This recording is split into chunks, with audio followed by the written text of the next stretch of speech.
What's going on? Welcome back to the channel. So today we're going to talk to you about Rezolve AI. I want to go over some of the data points, break it down on what is really moving it, and go over everything else you need to know. But first, make sure to hit that thumbs up. And with that, let's get right to it.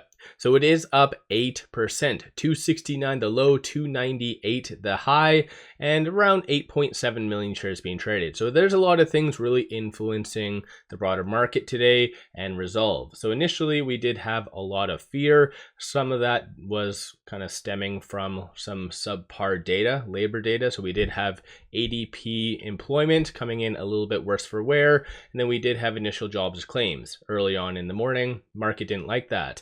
But what we did have is a couple of things. One was potentially that 2000 dividend or payment, which was originally scheduled to be mid 2026. It looks like it might be moved up. So that is fairly positive. That could really help the whole consumer fear. Then you do have Trump and the Saudis meeting and about that whole 600 billion investment.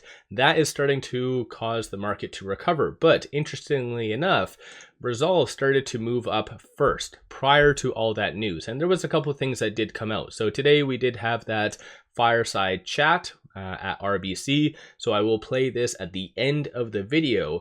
I feel like there was a lot of good things that was stated. And for those of you that tuned into the Fireside chat from last week, a lot of kind of the same points were brought up. But nonetheless, if you are, let's say, new to Rezolve or you want to kind of listen in, stay tuned for the end of the video.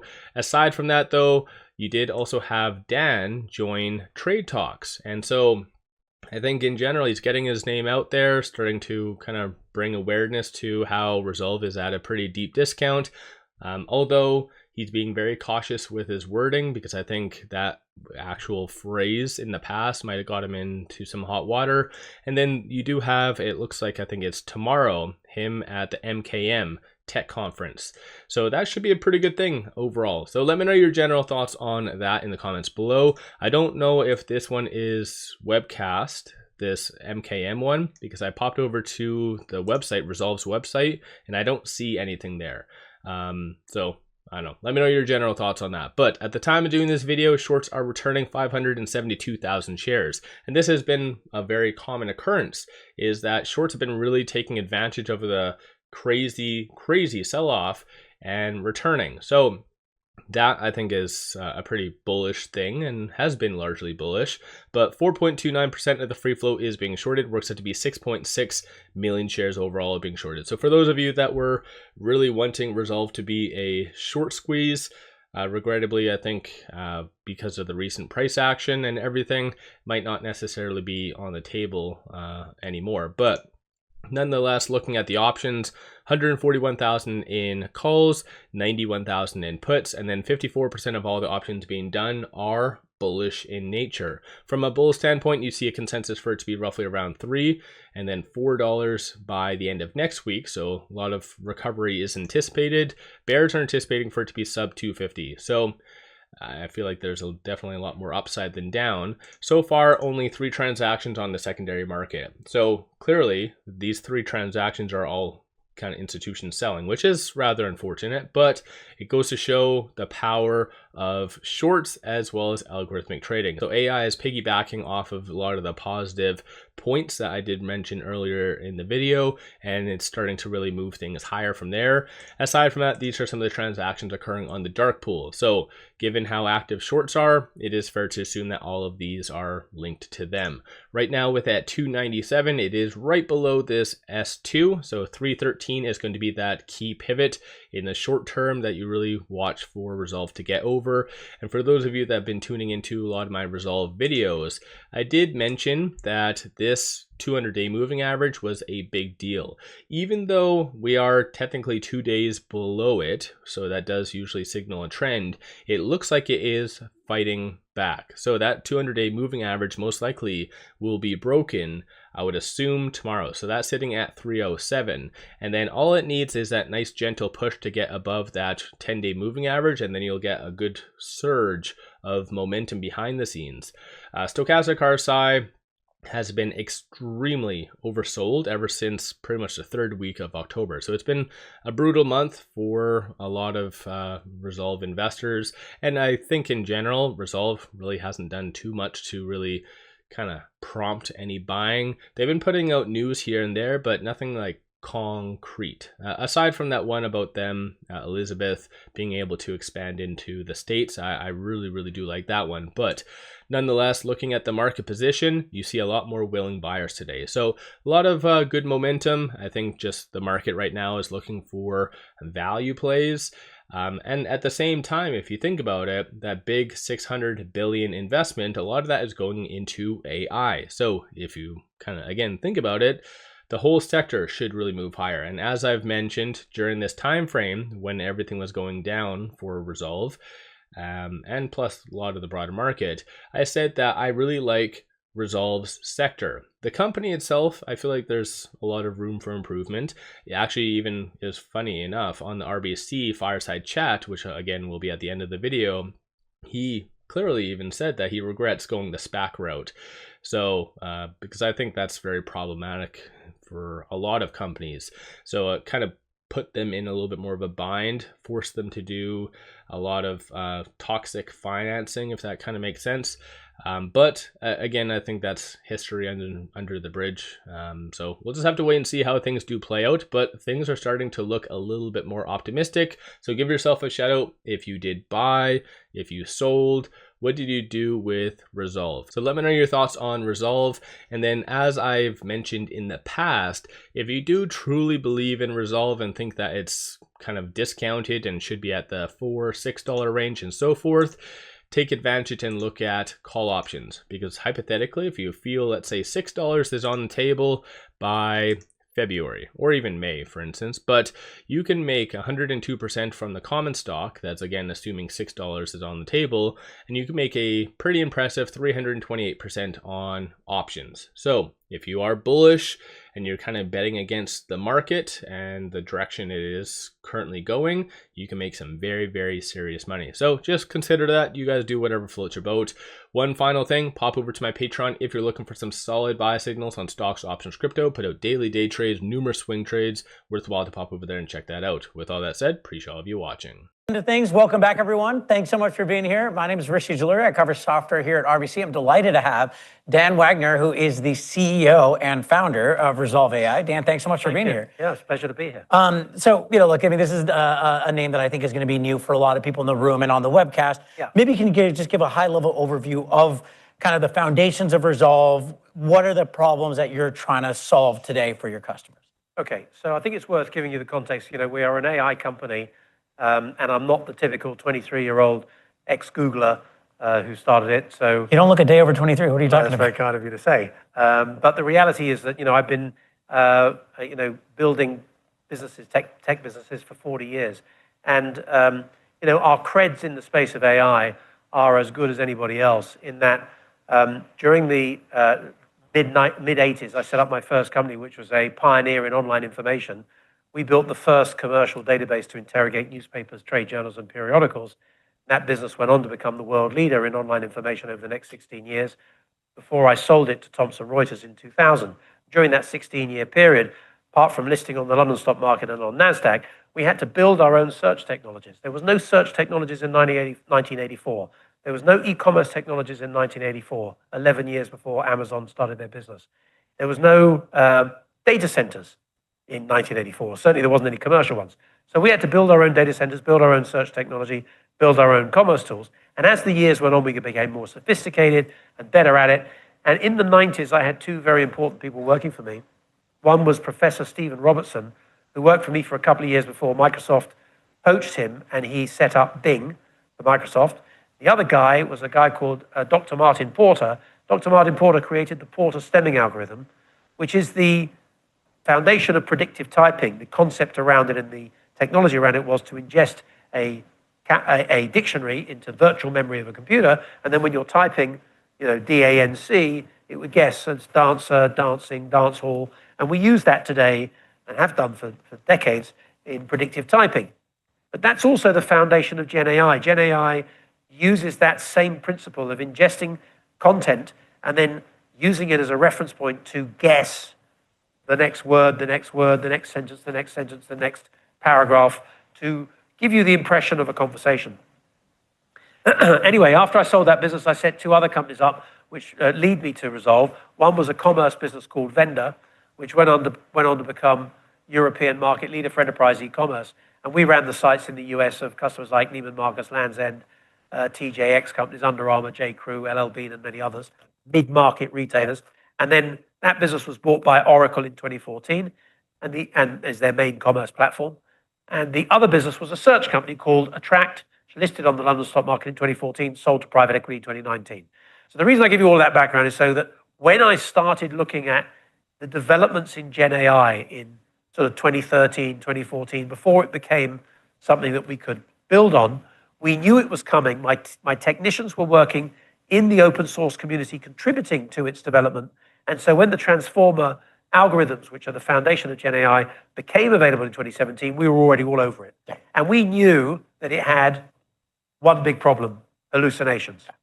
So we wanted to solve the problem of hallucinations, and the use case we wanted to create for Rezolve was to address the problem of checkout attrition and cart abandonment in e-commerce, something we knew a great deal about, having run the e-commerce platforms for all these major retailers. The issue is really around the fact that 7 out of 10 people who arrive at an e-commerce platform or a digital platform do not end up buying anything, and 7 out of 10 people who walk into a physical store do end up buying something. Why is there this huge disparity? And for decades, e-commerce directors and marketing directors have been trying to solve this problem. And partly it's been down to, can we solve the checkout flow, make it faster? Well, of course, that's happened with Apple Pay, Google Pay, Stripe, and other, and autofill and things like that, which have made it easier to check out. But that's made no difference to this attrition. What about surfacing up shipping or making it free shipping? Made no difference to attrition. So what's the problem? Well, we believe we know what the problem is. The problem is a lack of information about the products and services that you're buying. If I was to ask my wife to buy me a mobile phone, she couldn't do it online because she doesn't know what a megapixel is, or a megabyte, or an OLED screen, or a iOS or Android. So these phones are presented in that way on the web. That's how they're shown to me. I could buy it, right? But if she went into the AT&T store on Lexington and 34th Street and said to the salesman, I need to buy my husband a mobile phone, the salesperson would say, does he use a PC or a Mac? Does he use his phone all day long? Does he need long battery life? Does he need a good camera? A few questions. Here are the phones that you should get for him. One of these phones, he'd buy a phone. So what we're trying to do with Rezolve, obviously solve the hallucinations, but actually provide an interface and an experience online that is akin to dealing with the world's best salesman in a physical store. And that's what we've done. It's really absolutely amazing. It's fantastic. I could demo it, but not sure I should right here, but I could. It's incredibly impressive. Maybe I should. Spoke, Mike. If you're interested, I will. But the point is that we believe that the existing e-commerce and digital channels are end of life. Holding on a call center for hours and dealing with somebody who doesn't have the answers to your questions is end of life. Going onto a website and then having to navigate around a structure and a thing and search and get 40 items is end of life. It's all finished. It's over. And what we're doing is we're completely changing that to a whole new way of interacting, which is really fantastic. Yeah, that sounds great. Maybe let's talk about something that you brought up during that, which is that you've been able to basically solve for hallucinations. Yes. Can you walk us through how you've been able to do that, and what has put you in that advantageous position when clearly it's elusive for a lot of AI companies out there even today? Okay, so first of all, the reason it's elusive to all the other AI companies out there today is because the people who built it were not considering, there's a kind of technicians approach something by saying, oh, there's this new capability, it's going to solve everything.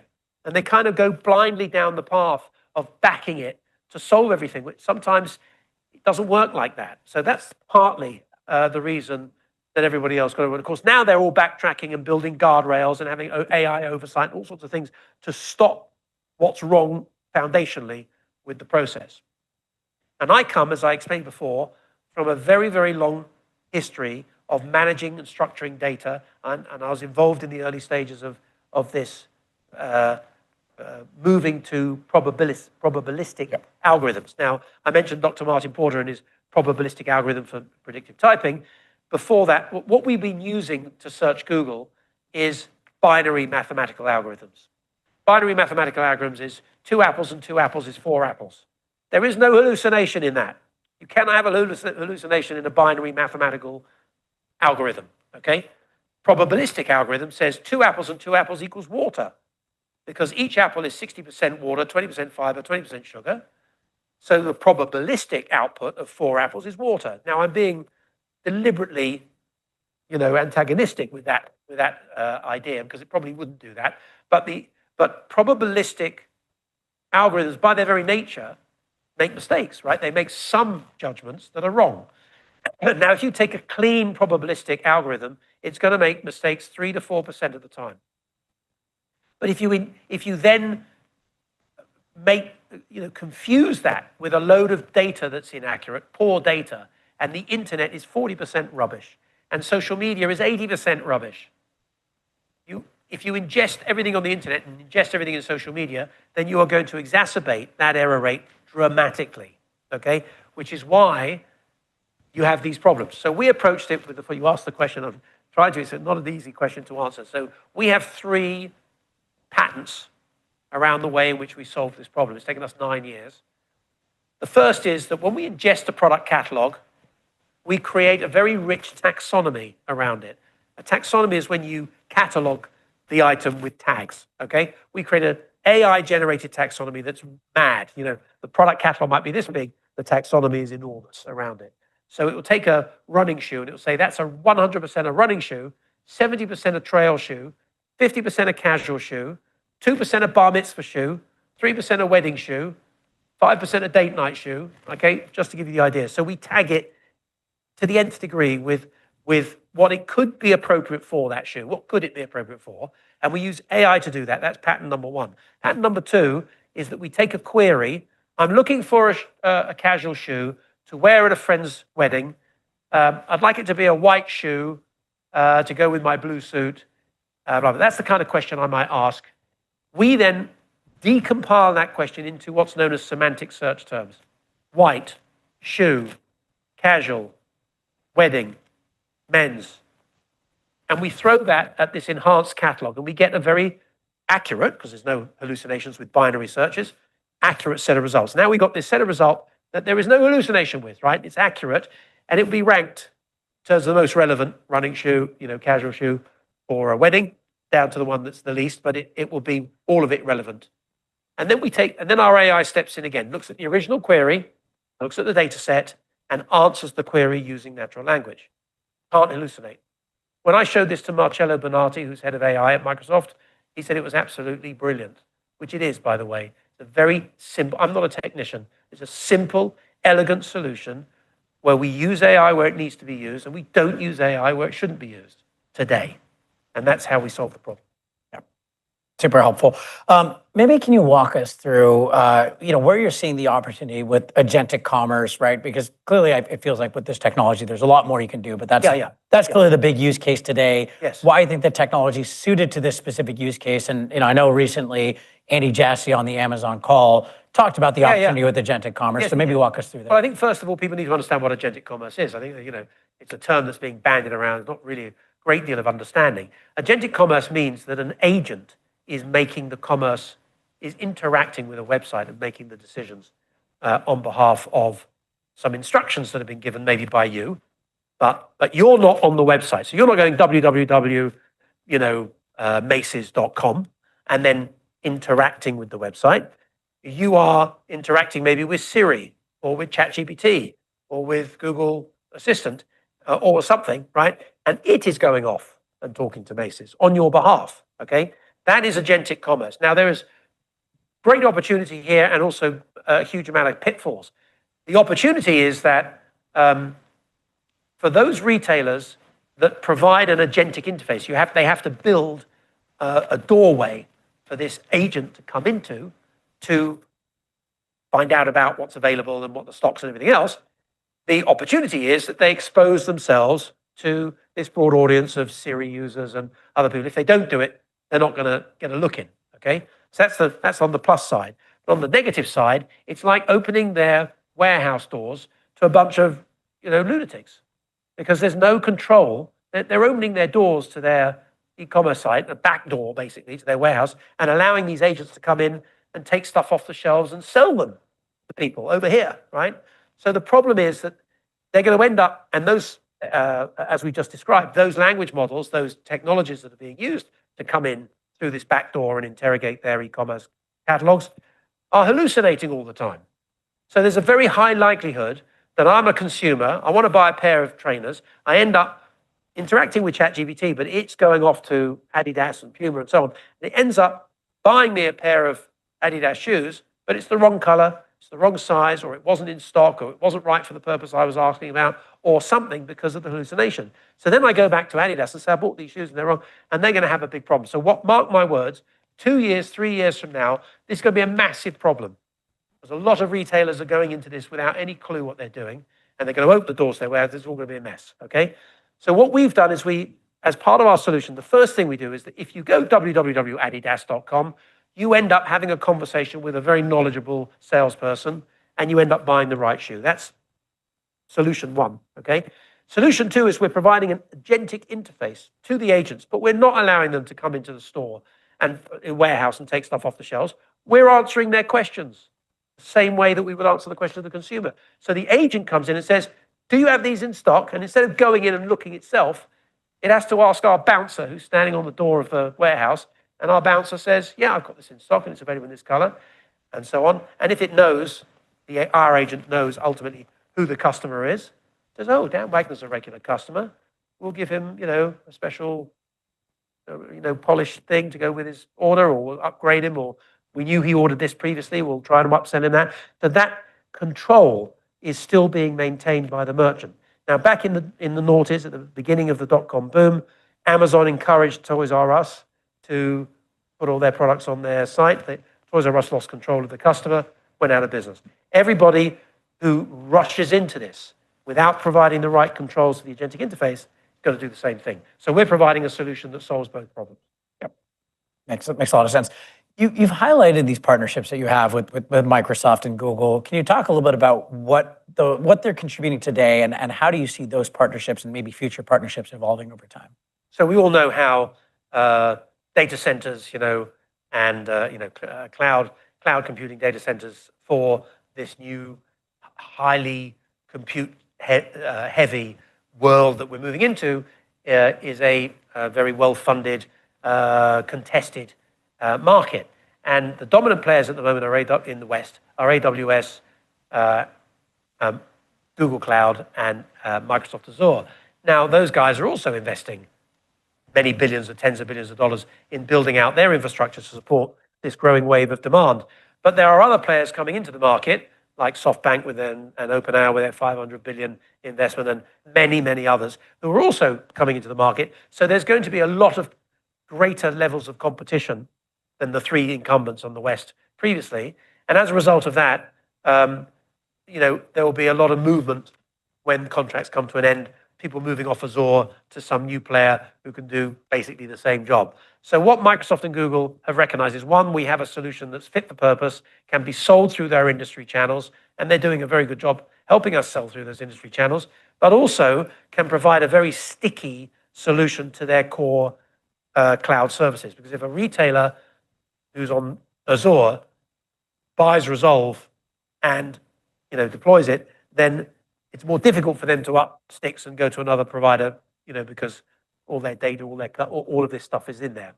So the way that it works with both these accounts, both these partners, which goes right up to the top level of both organizations, is that they are promoting Rezolve to their customers. They're encouraging their customers to buy Rezolve by giving them dollar for dollar credit against their commitments to Microsoft and Google. So these companies typically have multi-year commitments, and they're saying if you buy Rezolve, it comes off that commitment, but dollar for dollar, which is great for us, because when we present it and people like it, there is no budget discussion, because they've already allocated the budget to Microsoft or Google.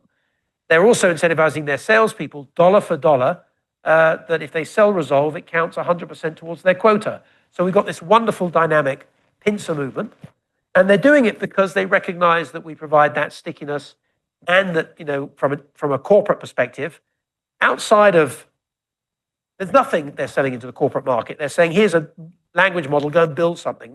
I mean, if you just dig a little bit into this, you'll see AI is not being used by industry yet. And it doesn't work because it hallucinates. Can't leave things without oversight. So the deployments of any AI in business today has human oversight. Like, for example, in supply chains, the AI might recommend something, but a human being will say, okay, buy that, buy these additional items. You're not letting the AI completely run amok. And that's because it doesn't do it, apart from with us, where you can put it front of center into your website and let it serve your customers. Yeah. Okay, that makes a lot of sense. Maybe can you talk a little bit about your go-to-market motion, how you think about the interplay between both product-led and sales-led growth for Rezolve? Yeah, so there's 3 channels that we're going to exploit to capitalize on to become a market leader in the space. And as I mentioned before, I built some market-leading companies, so it's not my first rodeo. But the first is obviously through organic sales and building out a sales infrastructure.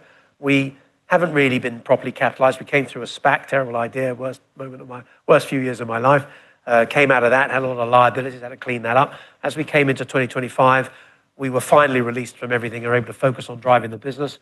And it's only very recently that we've been given significant capital to do that. So a couple of $100 million was invested in the business a few months ago, and we're now able to attract really great talent from industry. Crispin Lowry is a recent appointment from Microsoft, a very senior executive at Microsoft. He's our Chief Revenue Officer at Rezolve. He is rolling out a 40 to 60 person team in the United States, a 20 to 40 person team in Europe on the street, supported by marketing, all happening in 2026. We expect to be profitable at the end of Q2 2026.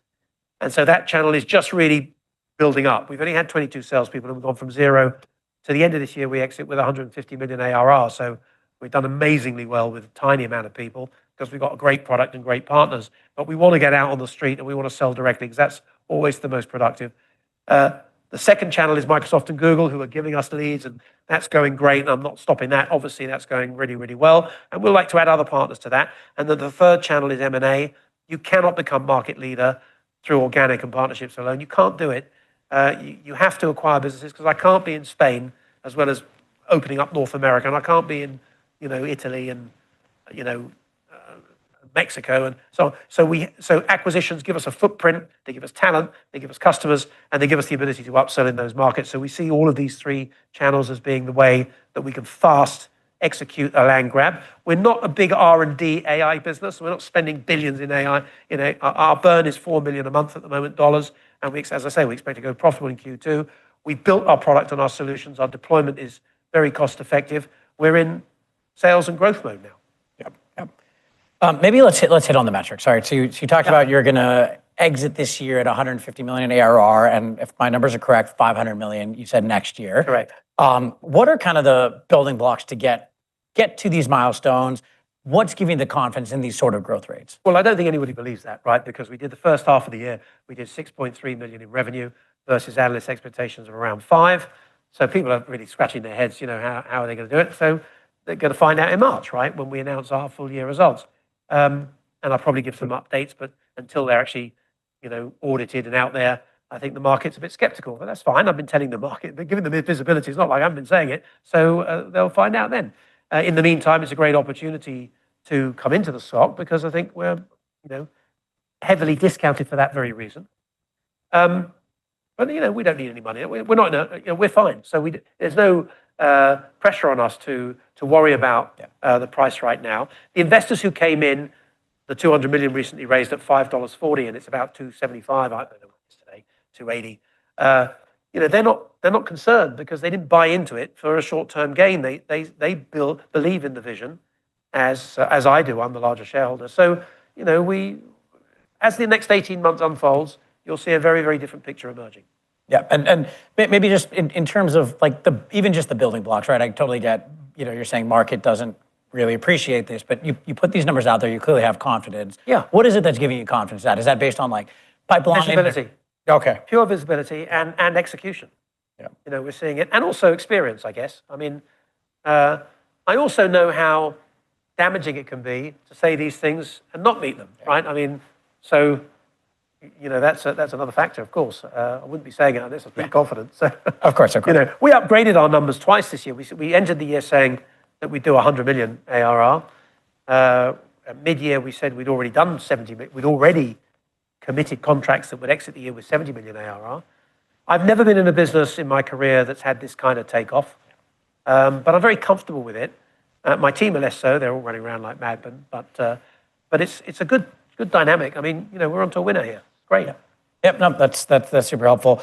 Maybe what can you share that you're seeing as you talk to your customers and look at your customer base and prospects in terms of just the state of enterprise AI demand today? And as you have customers worrying about data privacy, security, et cetera, you kind of alluded to this a little bit earlier.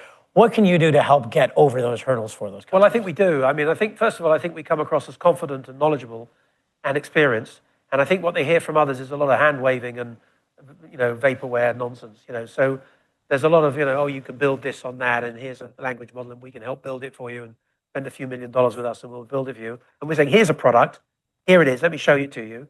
Here's what our other customers are saying, how it improves their engagement with customers. These are things you need, and we're the partner that you need to come with us. And that's endorsed by Microsoft sitting beside us saying the same thing, or Google, because whoever the customer is, they're likely to be on Microsoft and Google. So if I was to come in organically to a retailer, one of the first things we say is, who are you hosting with? And they'll say it's either Microsoft or Google, because very few of them are with AWS because they're competition. So once we know it's a Microsoft or a Google account, we call Microsoft and Google say, who's the account for this one? And they come in and help support the sale.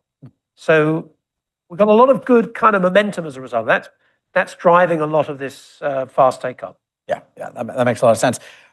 Given the size of the TAM, I'm sure you're running into competition. Who are you seeing that you're competing with the most often, and how do you think about your own right to win, especially as there's new companies coming up every day? So look, I don't want to sound either ignorant or arrogant, but in both cases, we are not seeing competition that provides a solution like this, where there's a lot of people talking about things, but there's nobody doing anything. There's a lot of people packaging old things and saying it's AI and chat bots and rubbish like that. But there's nothing out there. Now, I actually want strong competition because it's a massive market, and competition is a healthy stimulant to the market as a whole. It drives business for us because if somebody else is out there promoting, a lot of companies will say, well, who else is out there? Let me do an analysis, and they see us, and then they invite us in for a pitch, and we will win. And I've seen that before in previous businesses. So I kind of want to encourage proper competition, but it's not there yet. Will it be there? Of course it will. It's only a matter of time. But the big problem is this hallucinations right now. If you have hallucinations, if you're building on OpenAI or any of those models, you're going to have hallucinations. So you have to build your own model. Building your own model is an expensive task. It took us 9 years, cost us $130 million. And that's extremely cheap. It's a lot of money, but it's extremely cheap. And we knew what we were doing. And we had all the right people. And we were right in on the ground floor. So I think that somebody coming in to take us on needs to have a lot of sophisticated abilities and be willing to focus on this vertical when there's lots of stuff out there that they could be doing where they don't have us in place. Yeah. So I think we've got a clear run for the next few years. Yeah. Maybe look, Dan, you've been through a lot of technological shifts, as have many of us in this room. Maybe can you talk a little bit about, as we think about this shift with AI from your traditional prepackaged SaaS applications to multi-agentic systems, right? And maybe even the way we interact with them, going from this GUI paradigm we've been in for 30 years to more natural language. How do you see this whole landscape and the way the surface area we interact with all of this evolving? And how do you think about your own kind of positioning to win in that new paradigm? So I'm not the only person to have said this. You've heard it a million times from everybody who's anywhere close to the space. What's happening with AI is the most transformative thing we've ever seen. If you're in technology, you've been in technology, it's the most extraordinary change. So you've got to think about everything that we're doing right now is like, that's done. And the future is about just having natural language engagement with computers in a way that we're only just seeing the beginning of. So, we've been trained to go www somewhere or other and then navigate and click on things, and that's so unnatural. It's not a way. Whereas if we go to the store, whatever that store is, we talk to somebody and we say, I'm looking at doing this, and that's the experience that is now available, is now possible in these digital channels. And the moment that happens, the moment it changes everything. On the demo that there's a video of it and so on that we show, is that, I could say to a hotel site, do you have, I've got an allergy with feathers. Do you have the appropriate bedding? I like to bring my dog to the room. How close are you to Central Park? Do you have parking? Nearby park. Questions that you can't answer today. Can't answer those questions if I'm booking a room on a hotel, so I have to call them up. Do you have appropriate bedding for people who've got allergies, or do you have, can I get waffles in the morning sent to the room, or I have to look for the room service menu? I can just get those answers by asking the question. That is a massive change in the way we interact with digital platforms. So we're leading this. We're ahead of it. We've got a product in market. So I think that we're very well placed to capitalize on that. But I do think that what we're seeing today is just over. It's like if I took you back to 1994, we'd all be really horrified at how we would have to go about our daily lives, because we don't have the internet. We can't message people in an instant on our mobile phones and get answers to things that we would otherwise. We'd have to go back to the old way, and the old way was painful. Going to the library and I don't know what, right? We had to do all sorts of things that you had to do back then that we've forgotten about because we moved to a much better way of doing things. And this shift is that on steroids. Yeah. Okay. Maybe with the last 45 seconds we have left, I mean, you've talked about some, potential use cases. What's a current use case with a customer that you can talk about where you're seeing them use Rezolve, and how are they measuring their kind of success with it? So a good example is Dunkin' Donuts. So we're on their app for their customers. I'm driving along. I'm the Dunkin' 2 miles down the road. I'm driving along. I go past a Starbucks. A geozone, which we, as part of our solution, triggers the app to wake up and say, hey, Dan, would you like a donut and a coffee this morning? I'm driving along. I go, yeah, that would be great. Say, well, can I get you anything else with that? No, thank you. I'm driving, right? And then it says, can I place that order for you? And you can pick it up 2 miles down the road on the right through the drive-through. I go, that would be great. At that moment, that checkout moment, it appears on the screens. We're embedded on the till screens at Dunkin' saying, Dan Wagner ordered a donut and a coffee, and he's 5 minutes away, 4 minutes away, 3 minutes away, 2 minutes away. When I drive to the drive-through, it says, welcome, Dan. Knows exactly what, within 25 feet. Welcome, Dan. Your order's ready. Just drive around to the pickup window, go around to the pickup window, pick up, and I'm out. 5 minutes saved through that checkout flow for Dunkin'. Much better experience for me. And they stopped me from going into Starbucks because the geozone triggered that engagement. That's one example. Awesome. I think it's a great place to jump off. Dan, thanks so much for being here. Pleasure. Thank you, everyone. Thank you very much.